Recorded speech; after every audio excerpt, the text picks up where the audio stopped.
하신 하나님 말씀 함께 받겠습니다. 허락하신 계시의 말씀은 신약성경 고린도후서 8장 1절로 6절까지의 말씀을 하나님 허락하신 계시의 말씀으로 함께 받겠습니다. 신약성경 293쪽 어간 기록된 하나님 말씀 고린도후서 8장 1절로 6절까지의 말씀을 거룩한 성일에 허락하신 주의 말씀으로 함께 받겠습니다. 이제 말씀을 다 찾으신 줄 알고 말씀을 봉독할 때 말씀 앞에 아멘으로 화답하는 은혜 우리 모두에게 임하게 되기를 바랍니다. 말씀을 봉독하겠습니다. 하나님의 말씀입니다. 형제들아, 하나님께서 마게도냐 교회들에게 주신 은혜를 우리가 너희에게 알리노니 환난의 많은 시련 가운데서 그들의 넘치는 기쁨과 극심한 가난이 그들의 풍성한 연보를 넘치도록 하게 하였느니라. 내가 증언하노니 그들이 힘대로 할 뿐 아니라 힘에 지나도록 자원하여 이 은혜와 성도 섬기는 일에 참여함에 대하여 우리에게 간절히 구하니 우리가 바라던 것뿐 아니라 그들이 먼저 자신을 주께 드리고 또 하나님의 뜻을 따라 우리에게 주었도다. 그러므로 우리가 디도를 권하여 그가 이미 너희 가운데에서 시작하였은즉 이 은혜를 그대로 성취하게 하라 하였노라. 아멘. 우리 호산나 귀한 찬양대 찬양 감사합니다. 지난 며칠 일정 중에 영국에 있는 세인트 폴이라고 하는 캐더럴 성당, 영국 성공의 교회인데 그 예배를 참석할 기회가 있었는데 제가 오늘 찬양에 함께 참여하면서 예배 가운데 나아가 보니까 그 교회 성가대보다 우리 호산나가 훨씬 잘하는 것 같아요. 너무너무 잘해서 너무 감사합니다. 귀한 찬양 우리 하나님께서 받으신 줄로 믿고 우리 하나님께 감사와 영광의 박수 같이 올려드리겠습니다.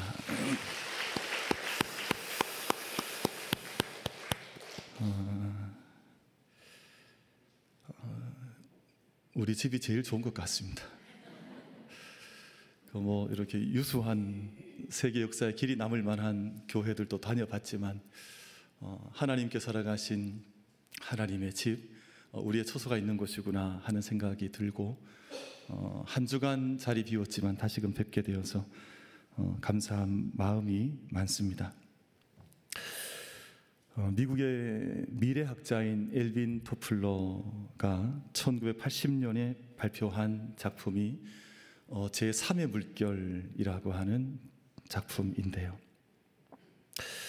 이 책의 주제는 역사의 변화라고 하는 것을 물결 이론으로 설명하고자 한 것이었습니다. 물결이 있다는 것입니다. 그래서 농업혁명을 제1의 물결로, 그리고 산업혁명은 제2의 물결로, 그리고 정보화 사회의 혁명을 제3의 물결로 설명을 하면서 미래에 대한 긍정적이고 그리고 낙관적인 미래를 전망했던 책이 바로 제3의 물결이라고 하는 책이었습니다. 근데 이 책이 불과 40년 전에, 42년, 3년 어간 전에 적혀진 책이었음에도 불구하고 이제는 제3의 물결도 다 지나가게 되고 지금은 제4의 물결이라고 하는 세상이 급격하게 우리 시대를 관통해서 흘러가고 있는 사이에 저희가 함께 머물고 있습니다. 이 엘빈 토플러가 이야기한 것처럼 세상에서는 물결, 흐름이라고 하는 것이 있습니다. 때로는 스트림이라고 표현하기도 하고 또는 웨이브라고 표현하기도 하는데 우리 눈에 보이든 보이지 않든 세상에는 물결이 있고 흐름이라고 하는 것이 있다 하는 것입니다. 바람에도 흐름이 있습니다. 바람이 흐름이 있잖아요. 그리고 물결을 가만히 보면, 흘러가는 물을 보면 물결에도 흘러가는 파동과 그 결이 물속에도 함께 담겨져 있는 것을 제가 볼 수가 있습니다. 심지어는 유행에도 흐름이 있더라고요. 유행도 이렇게 흐름이 있어서 옛날로 다시 돌아가기도 하고 새로운 물결을 만들어내기도 하고 유행의 흐름이 있는 것을 저희가 알고 있습니다. 그런데 우리 인생에도 흐름이 있습니다. 여러분, 인생도 이렇게 그냥 지나가는 것 같지만 인생도 어떤 흐름을 타야 하고 어떤 흐름을 만나야 하고 어떤 물결 위에 우리 인생이 올려져가는 그런 경험을 우리가 하게 될 때도 있습니다. 그래서 우리는 좋은 흐름을 만들어 갈 수 있어야 하고 선한 파동과 선한 물결, 생명의 물결을 우리 가운데서 만들어 갈 수 있어야만 합니다. 그럼 운동 경기도 이렇게 흐름이 있는 것 같잖아요. 잘 되던 경기가 갑자기 잘 되지 않을 수도 있고요. 경기가 잘 되지 않는 것 같다가도 어떤 계기가 나타나면 갑자기 그 운동의 흐름이, 경기의 흐름이 완전히 바뀌어지는 그런 경기를 우리가 곁에서 바라보게 될 때도 없지 않아 있습니다. 경기가 잘 진행이 되다가 경기가 잘 진행이 되지 않으면 여러분, 감독이 어떻게 하던가요? 감독이 이제 타임을 부릅니다. 시간을 달라는 거예요. 왜냐하면 지금 흐름이 너무 좋지 않으니 이 흐름을 바꿔보고 싶다는 것이거든요. 지금 이대로 계속 가면 이 흐름이 좋지 않으니 이 흐름으로 가게 되면 이 경기를 실패할 수밖에 없으니까 잠시 경기를 멈추고 다시금 새로운 물결, 새로운 흐름을 이 경기 속에 젊은 이들의 인생 속에 만들어보고 싶다고 하는 것이 감독이 요청하는 타임이라고 하는 시간입니다. 그럼 저희가 좋은 물결 만들어내야 하고 그 물결이 흘러가게 해야 하는데, 제가 지난주에 어떤 글을 짧게 읽어봤더니 우리 한국인들 속에 걱정과 금신과 염려의 물결이 너무 많다는 거예요. 왜냐하면 이미 어릴 때부터 나가면 사람 믿지 말라고 하는 게 부모님들의 주문이거든요. 그러니까 사람 나가면 아무나 이야기하지 말아라, 아무나 따라가지 말아라, 아무에게나 문 열어주지 말아라. 그러니까 우리 한국인들의 심성 속에 이미 근심과 염려, 부정적인 물결이 너무너무 많아서 우리 삶 속에 있는 근본적인 불안과 염려가 가득하니 인생 속에 인생을 살아보아도 행복하게, 정말 복되게 살아가기가 쉽지 않은 물결 위에 우리의 물결이 올려져 있는 것들을 경험할 때가 많다는 것입니다. 사랑하는 성도 여러분, 우리 모든 예배자들이 좋은 선한 흐름의 물결을 함께 만들어 나갈 수 있는 은혜가 우리 모든 예배자들 가운데 임하게 되기를 주님의 이름으로 축복합니다. 좋은 물결 만들어야 합니다. 물결을 우리가 나쁜 물결도 만들 수 있고요. 얼마든지 나쁜 물결 만들 수 있고, 나쁜 좋지 않은 어두운 파동도 우리가 얼마든지 만들 수 있습니다. 근데 우리에게 주신 은혜와 힘이라고 하는 것, 믿음의 힘이라고 하는 것은 얼마든지 우리도 좋은 물결을 우리의 삶 가운데 얼마든지 만들어 나갈 수 있다고 하는 것입니다. 지난 며칠간의 영국 일정 중에 브리스톨이라고 하는 영국의 도시를 방문을 했었는데요. 그 크지 않은 도시였는데 제가 그곳에서 경험했던 것은 믿음의 사람들이 만들어 나갔던 믿음의 물결이었습니다. 그럼 작지 않은 우리 대구만한 도시가 아니었습니다. 그렇게 크지 않은 도시였음에도 불구하고 아마 제가 이렇게 지금 몇 분 소개를 드리면 그분이 거기 살았냐 이렇게 얘기할 분들이 많을 겁니다. 여러분, 혹시 조지 뮬러라는 분 들어보셨습니까? 절반 정도 들어보시고 절반 정도 안 들어보시고 5만 번 이상 기도 응답을 받았다. 하나님께 기도를 드렸는데 5만 번 이상 기도를 받고 고아의 아버지, 기도의 물결을 만들었던 분이 조지 뮬러라고 하는 분이신데 그곳에서 사역을 하셨더라고요. 참 유서 깊은 믿음의 물결을 일으켰던 곳이잖아요. 혹시 서울의 연동교회라는 교회 들어보셨습니까? 서울의 연동교회, 그 꽃잎 연자가 우리 연못에 일어나는 그 연동이잖아요. 근데 그곳에 1900년부터 1927년까지 27년 동안 목회하셨던 분은 우리 한국인 목사님이 아니라 게일이라고 하는 스캇 게일이라는 선교사님 목사님이셨는데, 바로 이분이 브리스톨 인근에 그 마지막 노년을 보내고 임종을 맞았던 곳이 바로 브리스톨이라고 하는 지역이었습니다. 그런데 27년을 한국 교회에서 목회를 하시면서 교육과 선교의 물결을 만드셨다가 자기 어머니 쪽의 고향이었던 브리스톨로 돌아가서 말년을 맞으면 지금도 그 따님이 그곳에 살고 계시더라고요. 그 따님이 예배하는 교회 함께 가서 예배를 드리고 돌아왔는데 은혜가 많았습니다. 왜냐하면 한국이 1900년 얼마나 어려울 때였겠습니까? 그런데 그 먼 땅에서 이곳까지 와서 한국에서 27년을 한 교회를 섬기면서 그 선교와 그 복음의 물결을 만들었던 그분들의 발걸음이 남아있는 곳을 가고 그분들의 따님을 만나버리게 감동이 얼마나 많은지 몰랐습니다. 여러분, 우리 한국교회 역사 가운데에서 개신교 성직자 첫 순교자가 되셨던 혹시 토마스 목사님 이름을 들어보셨습니까? 토마스 목사님. 그분이 바로 이 브리스톨, 이 지역 웨일스 근처에 있던 곳에서 우리 한국으로 그 젊은 날 찾아와서 선교에 피를 뿌렸던 분이 바로 토마스 선교사님인데, 그 작은 도시 브리스톨 그 근처 웨일스에서 이곳까지 오셨더라고요. 이번 저도 처음 알았습니다. 근데 그분이 대동강변에 피를 뿌리고 자기 품에 품었던 성경책을 대동강에 던지면서 당시에 평양 주민들에게 복음을 전하고 죽음을 맞이할 때 그 청년의 나이가 27살이었습니다. 그러니까 그 순교의 물결을 일으켰던 이들이 그 흔적을 남겨놓았던 것이 바로 브리스톨, 제가 이번에 방문했던 그 도시이더라고요.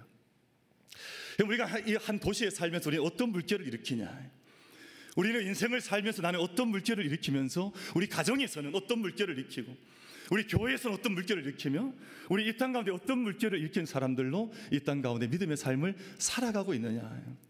여러분, 혹시 한 분을 더 소개하고 싶은데, 혹시 잔 웨슬레라는 분을 들어보셨습니까? 감리교의 그 첫 발걸음을 뗐던 분이잖아요. 그분이 설교하셨던 그 교회를 이번에 방문을 했는데 그것이 브리스톨에 있습니다. 그러니까 작은 도시인데 얼마나 많은 물결이 그 도시에서 일어났는지 너무나 감동이 많았습니다. 그래서 제가 그 존 웨슬레 목사님 설교하셨던 강단에 제가 돈을 5유로를 내고 올라가서 한번 서봤습니다. 감동이 많았습니다. 그러니까 서려면 박물관처럼 되어져 있어서 돈을 내야 되더라고요. 그래도 그곳에 꼭 한번 서보고 싶었습니다. 왜냐하면 그곳에서 뚫려 퍼졌던 말씀이 전 세계가 나의 교구라고 하는 그 영적인 파동을 일으키면서 온 세계를 품었던 그 교회가, 그 자리가 그곳에 있으니까 서보지 않을 수 없는 감동이 있어서 함께 그 자리에 나아갔었는데요. 여러분, 제가 이 말씀을 드리는 이유는 우리는 어떤 파동을, 어떤 물결을 내 삶 가운데 함께 일으키고 있느냐 하는 질문을 던져보기 위함입니다.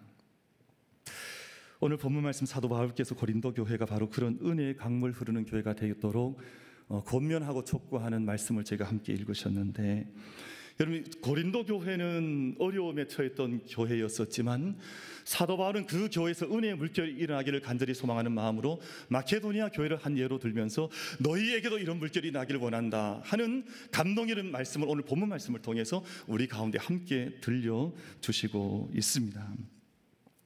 그럼 마케도니아라고 하는 이 지역은 유럽의, 지금으로 치면 유럽의 지역인데, 사도 바울께서 2차 전도 여행 중에 세워졌던, 전도했던 지역이 바로 마케도니아 지역이었습니다. 저희가 잘 알고 계시는 대로 데살로니가 교회, 그리고 빌립보 교회, 베레아 교회가 당시에 세워졌던 마케도니아의 교회였었는데요. 그럼 이곳은 종교적인 박해, 정치적 박해가 심각했던 지역이 바로 이 마케도니아 지역이었었고, 그곳에서 교회들이 세워졌습니다. 근데 참 놀라운 것은, 참 우리가 감격스럽게 이 말씀을 받을 수밖에 없는 것은, 환난이 많았습니다. 시련도 많았습니다. 어려움도 컸습니다. 근데 이 마게도니아 교회가 하나님 주신 은혜 앞에 감사가 충만했던 교회였었고요, 그 충만했던 감사의 은혜를 세상 가운데 흘려보내는 물결을 만들어냈던 교회가 바로 마케도니아 지역에 있던 그들 교회였다고 하는 사실입니다. 데살로니가 전서 1장 3절 말씀을 보시면, 너희의 믿음의 역사와 사랑의 수고와 우리 주 예수 그리스도에 대한 소망의 인내를 우리 하나님 아버지 앞에서 끊임없이 기억하미니 라는 말씀이 기록이 되어져 있는데요, 바로 지금 이 고백이 세워졌던 교회가 마케도니아에 있는 데살로니가 교회였습니다. 환난도 극심했습니다. 어려움도 많았습니다. 시험도 많았습니다. 그러나 그럼에도 불구하고 믿음의 물결이 일어났고, 소망의 물결이 일어났고, 소망의 물결이 일어나면서 자신 안에 충만했던 은혜의 물결들을 세상 가운데 흘려보내기를 주저하지 않았던 교회가 바로 마케도니아 지역에 세워졌던 바로 데살로니가 교회, 빌립보 교회, 베레아 교회 같은 이런 교회들이 그런 은혜의 물결을 만들어냈던 그 사도 바울 당시의 교회였다고 하는 사실입니다.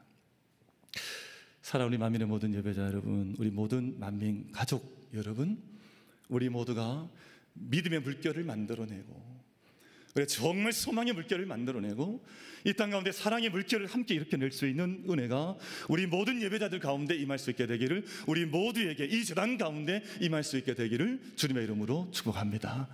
그럼 세상은 그런 물결을 만들려고 하지 않습니다. 죄악 가운데 빠져있는 세상 끊임없이 근심을 만들어내고 끊임없이 불신을 만들어내고 어둠을 만들어내고 세상에 황폐한 땅을 만들어 나가지만 하나님 생명의 하나님을 고백하는 저희가 이 땅 가운데에서 믿음과 생명과 사랑의 소망의 물결을 함께 만들어 나가는 그 은총이 우리 가운데 있게 되기를 주님의 이름으로 축복합니다. 이런 교회 안에 나타나는 몇 가지 영적인 모습이 있는데요. 첫 번째, 두 번째 몇 가지 좀 간추려 말씀을 함께 전하고 그들의 특징이 뭘까, 또 우리가 사모해야 될 영적인 특징, 자질은 어떤 것일까에 대한 말씀을 잠시 나누고 제가 예배 가운데 더 깊게 들어가 보고자 합니다. 첫 번째는 그들의 영적 중심이 건강하고 온전했다는 것입니다. 여러분, 엘리야 시대에 여리고라고 하는 성이 있었는데, 여리고에는 그 동리에, 그 마을의 가장 높은 곳에 한 수원지, 샘이 있었는데 사람들이 마실 수 없는 물이 되어지고 말았습니다. 사람들이 그 물을 마실 수 없으니 선지자가 그곳에 올라가서 그것을 고치는 역사가 성경 속에, 그 열왕기 역사 속에 기록이 되어져 있습니다. 저희들도 마찬가지여서 우리의 영적 중심이 건강하지 않으면, 우리 영적인 중심, 우리 영적인 수원지가 온전하지 않으면 우리가 영적인 물결을 일으킬 수 있는 사람으로 설 수가 없는 것이잖아요.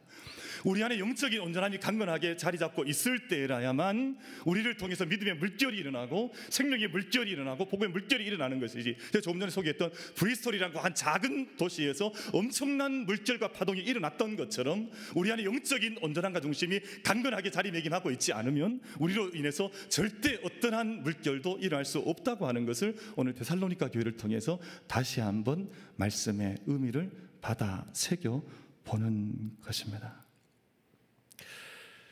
브리스톨이라고 하는 것도 1800년대, 18세기, 19세기 그곳은 부유했던 도시는 아니었습니다. 수많은 고아가 있었고요, 수많은 불황아가 있었고요, 그리고 그것은 노예와의 싸움이 있었고요. 노예 시장이 처음 시작되었던 것인지라 잔 웨슬레, 또 조지 히필드 같은 분들은 이 노예의 이 시장을 형성하고 있는 백인들의 문화와 싸워 나가기 위해서 자기 전 삶을 헌신하고 은혜의 물결이, 이곳에 죽음의 물결이 아니라 은혜의 물결이 흘러가는 도시 될 수 있도록 싸워가기 위해서 온 삶을 헌신했던 흔적이 그곳에 남아 있었던 것을 함께 바라볼 수 있었습니다. 사랑하는 모든 예배자 여러분, 우리가 하나님의 은혜 앞에 우리 영혼이 온전히 세워져서 영적인 풍요로움을 우리가 우리의 중심으로 누리는 가운데 이 세상 속에 영적 물결 만들어낼 수 있는 우리 모두가 되기를 주님의 이름으로 축복합니다. 영적인 물결을 만들어 나가는 사람들의 비밀 한 가지가 있습니다. 이게 아무나 그냥 이렇게 그냥 털컥털컥 영적인 물결이 만들어지는 것은 절대 아니고요. 영적인 물결을 만들어 나가는 사람들의 비밀 한 가지가 있는데, 그것은 먼저 자기 자신을 주님께 드릴 줄 아는 사람, 자기 자신의 삶을 하나님께 올려드릴 줄 아는 사람을 통해서 영적인 물결이 만들어지더라 하는 것입니다. 여러분, 정말 자기 자신을 온전히 하나님께 드리지 못하는 사람을 통해서는 사실은 이런 영적인 물결 만들어지는 것이 쉽지 않을지 모릅니다. 그럼 먼저 자신을 주께 드리는 사람들, 오늘 5절 말씀을 보시면 이렇게 기록이 되어져 있습니다. 우리가 바라던 것뿐 아니라 그들이 먼저 자신을 주께 드리고 또 하나님의 뜻을 따라 우리에게 주었도다 라는 말씀이 기록이 되어져 있습니다. 자신을 먼저 주님께 드렸던 사람들, 이 사람들이 마케도니아 사람들이었었고 그들의 믿음의 비밀이었다고 하는 것을 말씀해 들려주시고 있습니다. 자신을 먼저 주께 드린 사람들의 영적인 특징이 뭐냐 하면 하나님의 은혜를 안다는 거예요. 이것이 하나님의 은혜지, 이것이 하나님의 은혜가 아닐까, 이 하나님의 은혜가 이 가운데 있구나, 그것을 알고 느낄 수 있는 사람들, 또 세상에 누군가를 섬기는 그 일을 위해서 은혜의 강물을 흘려보내기 위해서 힘쓰는 사람들. 그럼 마케도니아 교회는 대단히 어려운 정치적인, 경제적인 또 지형적인 어려움 속에 있었지만 예루살렘 교회의 어려움을, 그들의 기근과 고통의 소식을 듣자마자 그럼 거꾸로 그 예루살렘 모교회를 이방인 교회로 그들을 돕기 시작을 했습니다. 근데 오늘 사도 바울은 그들을 데살로니가 교회가, 마게도냐 교회가 그들을 물질로 도왔다고 절대 말하지 않습니다. 오늘 우리가 읽으셨던 1절 말씀, 4절 말씀, 6절 말씀 보면 끊임없이 은혜를 흘려보냈다, 은혜가 그들 가운데 나타났다, 그렇게 말씀을 거듭해서 들려주시고 있는 것을 저희가 확인할 수가 있습니다. 그럼 교회의 가장 치명적인 질병이 뭐냐 하면, 또는 성도의 가장 치명적인 질병이 뭐냐 하면 은혜를 잊어버리는 것입니다. 그럼 세상에 무서운 질병도 참 많습니다만, 세상에 어두운 질병 참 많습니다만, 가장 무서운 질병은 은혜를 잃어버리는, 은혜를 알지 못하는, 내가 은혜가 메말라지는, 내 영혼 속에 이미 은혜의 샘물이 메말라져 있는데 이걸 전혀 알지 못하는, 그러면 그 병은 고칠 수 없는, 그 병은 무엇으로도 회복하기 쉽지 않은 영적인 깊고 깊은 질병 속에 빠져 있는 것이구나, 저희가 그리 영적으로 진단할 수 있을 것입니다. 그래서 오늘 사도 바울께서는 6절 말씀에서 은혜의 물결이 이미 디도로부터 시작되었으니 너희 가운데 그 은혜의 물결이 성취될 수 있도록 힘쓰라 는 권면으로 오늘 본문 말씀을 마무리 짓고 있습니다. 그럼 세상이 끊임없이 하는 일이 뭐냐 하면 은혜를 마르게 하는 것입니다. 은혜의 샘물이 마르게 하는 것. 그럼 사탄이 하는 일이 뭐냐 하면 우리에게 은혜의 강물이 완전히 마르게 해서 은혜가 흘러가지 않도록 만드는 것이 사탄이 하는 어둠의 일이 아니겠습니까? 그래서 우리 성도들의 마음속에서 하나님의 은혜를 갈망하고 은혜의 물결이 내 영혼 속에서 일어날 수 있도록 날마다 사모하고 가난한 자의 마음으로 은혜를 받기를 사모하면서, 그럼 저희가 얼마 전에 목사님들과 함께 우리 교회에서 묵상했던 글 중에 보면 천수답이라고 하는 그런 대목의 글이 나와 있는 것 아마 읽으신 분들은 기억하실 텐데, 우리 믿음의 사람들은 천수답과 같은 존재입니다.